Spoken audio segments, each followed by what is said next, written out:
അതുമാത്രമല്ല, ഇബ്നുൽ ഖയ്യിം തങ്ങൾ പറയുന്ന വലിയൊരു അത്ഭുതം, എല്ലാ ജീവികൾക്കും അവരുടെ വായ മേൽഭാഗത്ത് അല്ലാഹു തആല കൊടുത്തത്. നമുക്കൊക്കെ മേൽഭാഗത്താണ് വായ. മൃഗങ്ങൾക്ക് മുകൾ ഭാഗത്ത് നിന്ന് താഴേക്ക് അവർ ഇങ്ങനെ പിറക്കെടുക്കുന്നത് അല്ലേ? ഇരുന്നാൽ നിലക്കായും ചെയ്തു. എന്തായാലും മേൽഭാഗത്താണ്. സസ്യങ്ങളുടെ വായ കിടക്കുന്നത് എവിടെയാണ്? മണ്ണിന്റെ ഉള്ളിലാണ്. കാരണം സസ്യലതാദികൾക്ക് ചോദിക്കാൻ പറ്റില്ല, എനിക്ക് ഭക്ഷണത്തിന് ദാഹിക്കുന്നുണ്ടെന്ന് ചോദിക്കാൻ പറ്റില്ല. ആരെ കൊണ്ടുപോയി കൊടുക്കുന്ന, ആരത് കേൾക്കുന്നത്? അതുകൊണ്ട് അല്ലാഹു ഭൂമിന്റെ ഉള്ളിലേക്ക് അവരുടെ വായകൾ വേരുകളായിട്ട് കൊടുത്തിരിക്കാൻ. എവിടെ വെള്ളം കിട്ടിയാലും വലിച്ചേക്കണം, എടുത്തേക്കണം, പിടിച്ചേക്കണം, നിനക്കുള്ളതാ എടുത്തേക്ക്. വെള്ളത്തിനടുത്തേക്ക് വേരും മണ്ണിന്റെ ഉള്ളിലൂടെ വരും. ആരാണ് വേരിനെ മണം പിടിപ്പിച്ചു കൊടുക്കുന്നത്? ഇവിടെ വെള്ളമുണ്ട്, ഇങ്ങോട്ട് പോരെന്ന് പറഞ്ഞ് ആ വേരുകളെ വലുതാക്കി നീട്ടി കൊണ്ടുപോകാൻ ആര് വേരുകളെ പഠിപ്പിച്ചു? ആലോചിച്ചിട്ടുണ്ടോ? നിസ്സാര വിഷയങ്ങൾ. നമ്മൾ മരന്നൊക്കെ പറഞ്ഞാൽ തേക്കാണെങ്കിൽ നമ്മൾ ആലോചിക്കുള്ളൂ അല്ലേ? ബാക്കിയുള്ള മരം നമ്മൾ മൈൻഡ് ചെയ്യാറില്ല. അതാണെങ്കിൽ എത്ര മണ്ണുണ്ട്, എത്ര വില കിട്ടുമെന്ന് ചോദിക്കുന്നത്. യാ അല്ലാഹ്, ഇതിന്റെ വായ കിടക്കുന്നത് താഴെ. ഇനി അത്ഭുതം എന്താ? ബുർജ് ഖലീഫന്റെ മേലുണ്ടാവും വാട്ടർ ടാങ്ക് ഉണ്ടാവും. അതിന്റെ ഏറ്റവും മുൾഭാഗത്തുള്ള അവർക്ക് വെള്ളം സപ്ലൈ ചെയ്യണമെങ്കിൽ ഒരു ടാങ്ക്, അതിനാവശ്യമായ ടാങ്ക് അവിടെ വേണം അല്ലേ? ഉദാഹരണം പറയാം. അത് മേലോട്ട് കൊണ്ടുപോകണമെങ്കിൽ എത്ര സ്റ്റേജുകൾ നിർത്തിയാണ് കൊണ്ടുപോകുന്നത്? ഒരൊറ്റ പമ്പിങ്ങിലല്ലല്ലോ പോകുന്നത്. പ്ലംബിങ്ങിന്റെ പണിയിൽ നോക്കുന്ന അറിയാൻ പറ്റും. 50-100 നിലകളുള്ള കെട്ടിടങ്ങൾ ഡയറക്റ്റ് പമ്പ് ചെയ്താൽ എത്തുന്നില്ല. സ്റ്റേജ് 50 ഒരു ടാങ്ക്, 75 വേറൊന്ന്, 100 വേറൊന്ന്, ഇങ്ങനെ കൊടുത്തു. ഇത് എത്തിക്കണമെങ്കിൽ മനുഷ്യന്റെ എത്ര ഹ്യൂമൻ എഫേർട്ട് വേണം, എത്ര അധ്വാനം വേണം മേലോട്ട് വെള്ളം കൊണ്ടുപോകാൻ. നേരെ മറിച്ച് 100, 150, 200 മീറ്റർ ഉയരത്തിൽ കിടക്കുന്ന ചെടികളിലേക്ക് വെള്ളം പോകുന്ന വേരിലൂടെയാണ്. വേര് വലിച്ചെടുത്ത വെള്ളം താങ്ങി മേലെ അറ്റത്ത് കിടക്കുന്ന അങ്ങേ അറ്റത്തെ തൂമ്പിലേക്ക്, ഇലയുടെ നാളിയിലേക്ക് വെള്ളം എത്തുന്നുണ്ട്. എങ്ങനെ? ആരാണ് ഇവിടുത്തെ പ്ലംബിംഗ് സിസ്റ്റം സംവിധാനിച്ചത്? ആരാണിതിന് മേലോട്ട് കൊണ്ടുപോകാൻ സഹായിക്കുന്ന ആ ഒരു ഫിനോമിനൻ ആര് സംവിധാനിച്ചു? നമ്മൾ ചിന്തിച്ചിട്ടുണ്ടോ? വെള്ളം അടിയുന്ന പോണത്. നമ്മളൊക്കെ വായെന്ന് താഴത്തെ ഭക്ഷണം ഇറങ്ങുന്നത്. ചെടികളുടെ ഭക്ഷണം അടിയിൽ നിന്ന് മേലോട്ട് കൊണ്ടുപോകണം. സുബ്ഹാനല്ലാഹ്. ചെടികൾക്ക് ഭക്ഷണം കിട്ടണമെങ്കിൽ ഫോട്ടോസിന്തസിസ് നടക്കണം അല്ലെ? സൂര്യപ്രകാശത്തിന്റെ മുകളിൽ നമ്മൾ കൈ കാണിക്കുന്ന പോലെ സൂര്യപ്രകാശം നിർത്തിയാലേ ഇതിന് ഭക്ഷണം ഉണ്ടാക്കാൻ കഴിയുകയുള്ളൂ. സുബ്ഹാനല്ലാഹ്. അതിൻ്റെതായ ഭക്ഷണം. അത് പിന്നെ അതിന്റെ വേരിലൂടെ, അതിന്റെ തണ്ടുകളിലൂടെ ശരീരത്തിന് മുഴുവനും കിട്ടണം. ആരാണ് ഇതിനൊക്കെ പഠിപ്പിച്ചത്? അത്ഭുതമല്ലേ? താഴേക്ക് ഇറക്കി വിടാൻ എളുപ്പമാണ്. നമ്മൾ നിസ്സാരം കുളിക്കുന്ന കുളി എന്താ? നമ്മൾ ഷവർ ഓൺ ചെയ്തിട്ട് അങ്ങനെ കുളിക്കുന്നു. അല്ലാഹുവിന്റെ മഴയുടെ അത്ഭുതം പറയുന്നത് മനസ്സിലാക്കണം. ഷവർ ഓൺ ചെയ്തിട്ട് കുളിക്കാൻ അൽഹംദുലില്ലാഹ് ആഹ്ലു കുളിച്ച് പുറത്തിറങ്ങി. ഈ വെള്ളം ഇങ്ങോട്ട് എത്തണമെങ്കിൽ എന്തെല്ലാം? ഒന്ന് കിണർ വേണം. കിണറല്ലെങ്കിൽ സാലിനേഷൻ എന്താ നമ്മൾ ചെയ്യുന്ന പരിപാടി? സാലിനേഷൻ അല്ലേ?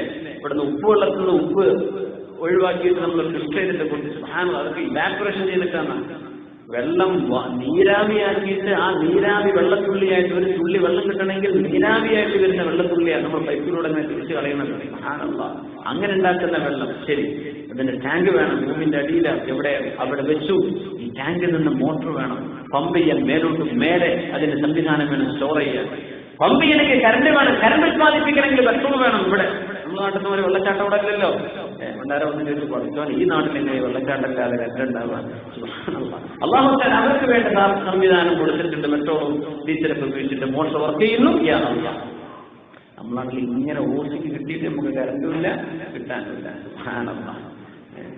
അത് ഇഷ്ടത്തിലുമാണ്. അതെ, ഇങ്ങനെ ഇത് പമ്പ് ചെയ്യണമെങ്കിൽ കറണ്ട് വേണം. ഇങ്ങനെ പോയിട്ട് വേണം ടാങ്കിൽ നിന്ന് പൈപ്പിലൂടെ വരണം. ഇതൊക്കെ നമ്മൾക്ക് അറിയുന്ന നിസ്സാര വിഷയങ്ങൾ. നിങ്ങൾ വിചാരിക്കുന്നതൊക്കെ വളരെ സിമ്പിൾ അല്ലേ? ഇതൊക്കെ വലിയ കാര്യങ്ങളല്ലേ? എന്നിട്ട് വേണം പൈപ്പ് തുറന്നിട്ട് നമ്മുടെ തലയിലോട്ട് ഇങ്ങനെ ഷവറായിട്ട് മഴത്തുള്ളി വീഴുന്ന പോലെ വീഴുന്നു. ഇതിന് എത്രയെല്ലാം പണി നമ്മളിവിടെ ചെയ്തു. ഈ പണിയെല്ലാം അല്ലാഹു തആല ആകാശത്തെ മേഘപ്പടലങ്ങൾ കൊണ്ടുവന്ന് മേഘത്തിൽ നിന്ന് ഷവറായി മഴ പെയ്യുമ്പോൾ ആ മഴത്തുള്ളിക്ക് ഒരു കുടത്തിന്റെ കനമുണ്ടെങ്കിൽ നമുക്ക് മഴ കൊള്ളാൻ പറ്റുമോ? ഇല്ല. മഴത്തുള്ളി വളരെ ചെറുതാണ്. അത് മേഘത്തെ കൃത്യമായിട്ട് വീഴുന്ന കൃത്യമായ അളവിൽ. ആരാണ് ഇതിനെ കൊണ്ടുപോയത് താഴെ നിന്ന് മേലോട്ട്? നമ്മൾ ആലോചിക്കുന്നുണ്ടോ? ഒരു നിസ്സാര ഷവർ നമുക്ക് വേണമെങ്കിൽ എന്തെല്ലാം നടക്കണം. എന്നാൽ അല്ലാഹുവിന്റെ ഷവറാണ് ഈ മഴ പെയ്യിപ്പിക്കുന്നത്. ഈ മഴ വേണം ചെടി വളരണമെങ്കിൽ. ചെടിക്ക് ഭൂമി വേണം, ഭൂമി പോലെ സൂര്യപ്രകാശം വേണം. സൂര്യപ്രകാശത്തിന്റെ സാന്നിധ്യത്തിലാണ് അതിന്റെ ഭക്ഷണം ഉണ്ടാക്കാൻ പറ്റുള്ളൂ. ഇതൊക്കെ സംവിധാനിച്ച അല്ലാഹു. വന്നജുമു വശജറു യസ്ജുദാൻ. ഇതൊക്കെ റബ്ബിന്റെ അനുഗ്രഹങ്ങളല്ലയോ? ഇതൊക്കെ സംബന്ധിച്ച് മനുഷ്യൻ ചിന്തിക്കുന്നില്ലയോ? ഇതിനെ സംബന്ധിച്ച് ആലോചിക്കുന്നില്ല. ഇബാദത്താണ് മുഅ്മിനെ. ഇങ്ങനെ ചിന്തിക്കുന്നത് ഇബാദത്താണ്.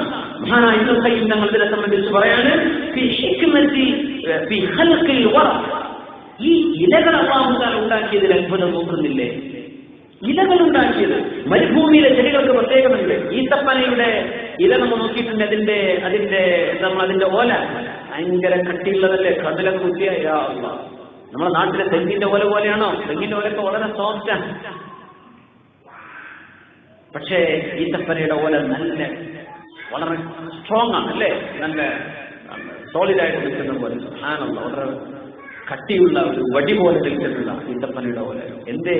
ഇത് മരുഭൂമിയിൽ വളരേണ്ട ഇലയാണ്.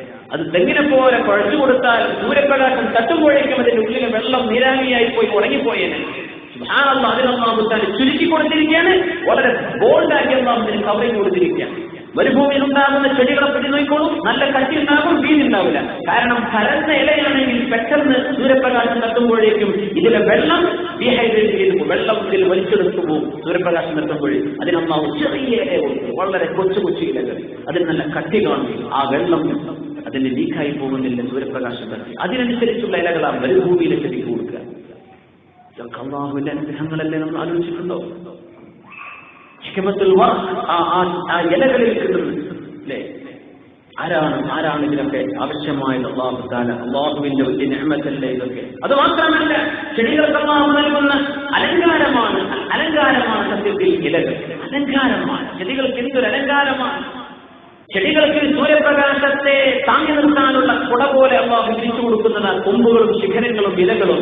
യാ അല്ലാഹ്, ബഹുമാനപ്പെട്ട ഇബ്നുൽ ഖയ്യിം തങ്ങളുടെ കിതാബിന്റെ ഭാഗമാണ് ഞാൻ വായിക്കുന്നത്. മിഫ്താഹു ദാരിസ് സആദ, ബഹുമാനപ്പെട്ടവരുടെ എഴുതിയ കിതാബാണ്.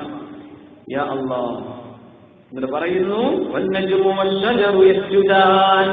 ഈ ചെടികളെല്ലാം അല്ലാഹുവിന് സുജൂദ് ചെയ്യുന്നവയാണ്. ഇതൊക്കെ അല്ലാഹുവിന്റെ സുജൂദിലാണ്. ഇവിടെ വേറൊരു വിഷയം പഠിക്കാനുള്ളത്, ചെടികൾക്ക് അല്ലാഹുവിന്റെ കലാമ് മനസ്സിലാകുന്നുണ്ട് എന്നാണ്. അല്ലാഹുവിന്റെ കലാമ് ചെടികൾക്ക് മനസ്സിലാവുന്നുണ്ട്. ഈ ചെടികളൊക്കെ സുജൂദ് ചെയ്യുന്നു നമ്മൾ നേരത്തെ പറഞ്ഞല്ലോ. ഇവർക്ക് അല്ലാഹുവിന്റെ കലാമ് മനസ്സിലാകുന്നു. ഈജിപ്തിൽ അടുത്ത കാലത്ത് നടന്നൊരു പഠനം, അത് അൽ ജസീറ ചാനലിൽ 2010 7-ാം മാസം ജൂലൈ മാസത്തിൽ ജൂലൈ 20 2003 ഡോക്ടർ സമീർ അൽ ഖലു എന്ന് പറയുന്ന ഒരു പണ്ഡിതന്റെ ഒരു ടോക്ക് ജസീറയിൽ പ്രക്ഷേപണം ചെയ്തിരുന്നു. അതിലെ വിഷയം ഇതാണ്. അതായത് വിശുദ്ധ ഖുർആൻ അല്ലാഹുവിന്റെ കലാമ് ഓതിക്കൊടുത്താൽ മനുഷ്യർക്ക് അത്ഭുതകരമായ ഉപകാരം ചെയ്യുന്ന ഖുർആൻ കേട്ടാൽ നമ്മുടെ ഖുവ്വത്തുൽ മനാഇയ്യ, നമ്മുടെ നമ്മുടെ ഇമ്മ്യൂണിറ്റി, നമ്മുടെ പ്രതിരോധ കഴിവ്, ഇമ്മ്യൂൺ സിസ്റ്റം, അത് വർദ്ധിപ്പിക്കുന്ന വിശുദ്ധ ഖുർആൻ കേട്ടാൽ. യാ അല്ലാഹ്, ഖുർആൻ ഇങ്ങനെ സ്വന്തം ഓതിയാൽ മാഷാ അല്ലാഹ്. ക്യാൻസർ രോഗികളൊക്കെ ആളുകൾക്ക് അതാണ് ഏറ്റവും ആവശ്യമുള്ളത്, ഖുർആൻ കേൾക്കുക. ഒരു റേഡിയേഷനും ഫലിക്കാതിരുന്നാലും ഇൻഷാ അല്ലാഹ് ഖുർആൻ ധാരാളം കേട്ടാൽ ഇത് ഫലമുണ്ടാവും. നമ്മുടെ ദുബൈയിൽ തന്നെ ഒരു ചെറുപ്പക്കാരന്റെ വിഷയം ഒന്ന് പറഞ്ഞിരുന്നു. എങ്ങനെയാ കൊണ്ടുപോവുക, നാട്ടിലേക്ക് ട്രീറ്റ്മെന്റിന് കൊണ്ടുപോകാൻ കഴിയാതെ വിഷമിച്ചിരുന്ന എടപ്പാളിലെ ചെറുപ്പക്കാരൻ. അൽഹംദുലില്ലാഹ്, ഈ പ്രോഗ്രാമിൽ നിന്ന് തുടങ്ങി, ഹോസ്പിറ്റലിൽ നിന്ന് കാര്യങ്ങളൊക്കെ തുടങ്ങി, നിരന്തരമായ ഖുർആനോദി 2 ആഴ്ച കൊണ്ട് ചെറുപ്പക്കാരൻ എല്ലാ ഭക്ഷണവും കഴിക്കാൻ തുടങ്ങി. ഡോക്ടർമാർ അത്ഭുതപ്പെട്ടു, എന്തെങ്കിലും ചെയ്ത് ദുബൈ ഹോസ്പിറ്റലിൽ, ബറാഹ ഹോസ്പിറ്റലിൽ വെച്ചിട്ടായിരുന്നു ചെറുപ്പക്കാരൻ. അൽഹംദുലില്ലാഹ് നാട്ടിലേക്ക് പോയി ഫർദർ ചികിത്സയും ട്രീറ്റ്മെന്റ് ഒക്കെ നടക്കുന്നു. അങ്ങോട്ട് കൊണ്ടുപോകാൻ പറ്റാത്ത അവസ്ഥയിലായിരുന്നു.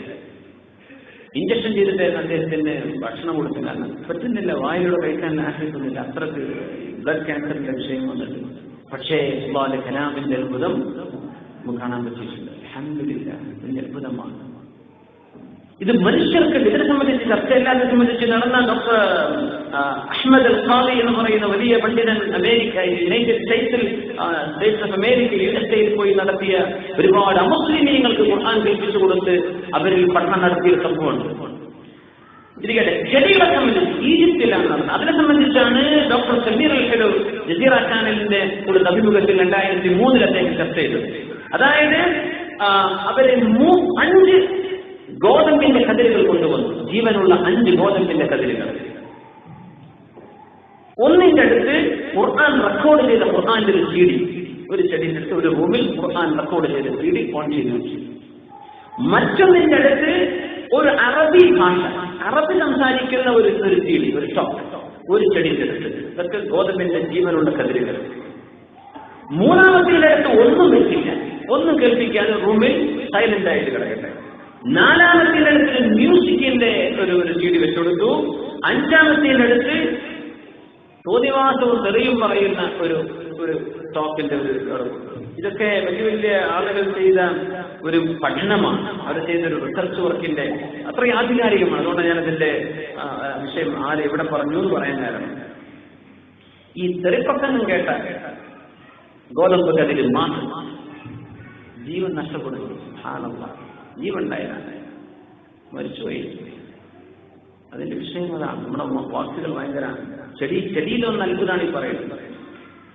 ആ മ്യൂസിക് കൽപ്പിച്ചു കൊടുത്ത ചെടിക്ക് ഒരു ചെറിയൊരു ഉന്മേഷം പോലെ തോന്നി. കുറച്ചൊരു ഉന്മേഷം.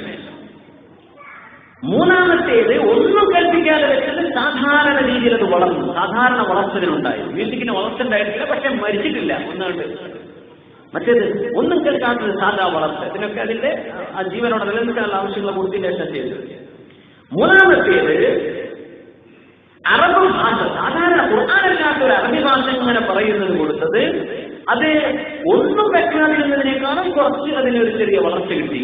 ഇനി വിശുദ്ധ ഖുർആൻ കേട്ടത് മറ്റു ചെടികളെക്കാളും 70%, 70% മറ്റു ചെടികളെക്കാളും വളർച്ച കിട്ടി വിശുദ്ധ ഖുർആൻ കേട്ട ഒരു ചെടിയുടെ കതിരിൽ. സുബ്ഹാനല്ലാഹ്. ഇതാണ് ഡോക്ടർ സമീർ അൽ ഹലു അൽ ജസീറ ചാനലിന്റെ മുമ്പിൽ അവതരിപ്പിച്ചത്. ഒരുപാട് ലക്ഷക്കണക്കിന് പ്രേക്ഷകർ കണ്ട പരിപാടി 2003 ജൂലൈ 20. സുബ്ഹാനല്ലാഹ്. 70% മറ്റു ചെടികളെക്കാളും ഒരു ചെടിയുടെ അവസ്ഥ ഇതാണെങ്കിൽ മുഅ്മിനെ, നമ്മുടെ ശരീരങ്ങൾക്ക് അല്ലാഹു നൽകുന്ന നമ്മുടെ ബ്രെയിൻ കപ്പാസിറ്റി, നമ്മുടെ ശരീരത്തിന്റെ തൊലിപ്പുറങ്ങളിലുള്ള അത്ഭുതങ്ങൾ, ഇതൊക്കെ ഖുർആൻ അബ്സോർബ് ചെയ്യാൻ കഴിയുന്ന രീതിയിൽ അല്ലാഹു പഠിച്ചതാണ്. അതുകൊണ്ട് നമ്മൾ ഖുർആൻ കേൾക്കണം, ധാരാളം ഓതണം, ഹിഫ്ളാക്കണം. അത് നമ്മുടെ ജീവിതത്തിന്റെ അഭിവാജ്യ ഘടകമാണ്, ദുനിയാവിലേക്ക് മാർഗത്തിലേക്ക്. അപ്പോ ഇതൊക്കെ അല്ലാഹുവിന്റെ ഭാഷയിൽ മനസ്സിലാവുന്നുണ്ട്. അതല്ല അത്ഭുതം. ചെടികൾ അല്ലാഹുവിനെ സുജൂദ് ചെയ്യുന്നുണ്ടെന്ന് പറഞ്ഞപ്പോഴേക്കും ചെടികൾക്ക് അല്ലാഹുവിനെ സംബന്ധിച്ചറിയാം. ഇവർ അല്ലാഹുവിന്റെ കലാമിനെ തിരിച്ചറിയുന്നുണ്ട് എന്നറിയിക്കുന്ന രീതിയാണ്, എന്നറിയിക്കുന്ന വിഷയമാണ് അൽഹംദുലില്ലാഹ് നമ്മൾ ഇവിടെ കാണുന്നത്. അല്ലാഹു സുബ്ഹാനഹു വ തആല നമുക്കെല്ലാം വിശുദ്ധ ഖുർആൻ കൊണ്ട് സദാവി ചികിത്സ നടത്താനുള്ള തൗഫീഖ് അല്ലാഹു നമുക്ക് നൽകുമാറാകട്ടെ. യാ അല്ലാഹ്.